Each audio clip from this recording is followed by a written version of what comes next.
Iran যুক্তরাষ্ট্রের যুদ্ধের প্রভাবে থমকে গেছে মধ্যপ্রাচ্যের মানুষের জীবনযাপন। আবুধাবিতে ক্ষেপণাস্ত্র হামলার আতঙ্কে এরই মধ্যে বাতিল হয়েছে পাকিস্তান শাহিনস ও ইংল্যান্ড লায়ন্স সিরিজ। ফ্লাইট বন্ধ হওয়ায় সতীর্থদের নিয়ে চরম অনিশ্চয়তায় ইংলিশ ক্রিকেটার জনি বেয়ারস্টো। বর্তমানে ইংল্যান্ডের ক্রিকেটাররা কোন পরিস্থিতিতে সময় পার করছেন, বিস্তারিত জানাচ্ছেন বদিউজ্জামান মিলন। মধ্যপ্রাচ্যে চলমান সামরিক উত্তেজনার মধ্যে ইংল্যান্ড লায়ন্স দলের নিরাপত্তা নিয়ে উদ্বেগ বাড়ছে। বর্তমানে আবুধাবিতে সিরিজ খেলছে পাকিস্তান শাহিনস ও ইংল্যান্ড লায়ন্স।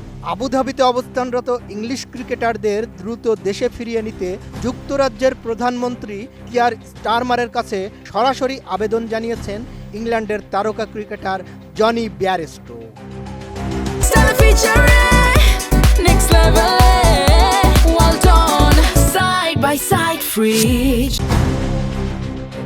বার্তা সংস্থা রয়টার্স জানায়, শনিবার আবুধাবি জুড়ে একাধিক বিস্ফোরণের শব্দ শোনা যায়। ক্ষেপণাস্ত্র হামলার আশঙ্কায় বহু বাসিন্দার মোবাইলে জরুরি সতর্কবার্তা পাঠানো হয়।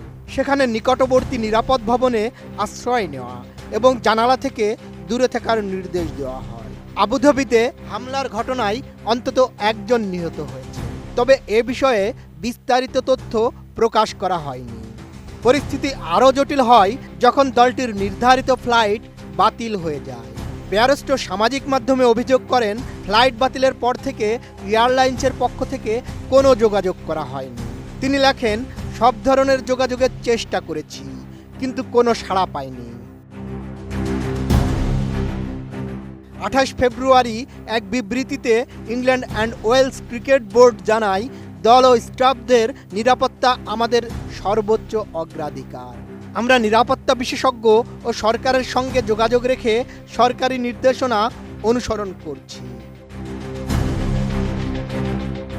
মধ্যপ্রাচ্যের অস্থিতিশীল পরিস্থিতির কালো ছায়া এখন জনি বেয়ারস্টো ও ইংল্যান্ড লায়ন্স দলের উপর পড়ে ক্রিকেট বিশ্বকে বড় দুশ্চিন্তার মধ্যে ফেলেছে। ব্রিটিশ সরকারের দ্রুত পদক্ষেপের উপরই নির্ভর করছে ক্রিকেটারদের নিরাপত্তা এবং এই সিরিজের ভবিষ্যৎ। আদৌ কি তারা নিরাপদে ইংল্যান্ডে ফিরতে পারবে, সেটাই এখন দেখার। বদিউজ্জামান মিলন, এটিএন নিউজ।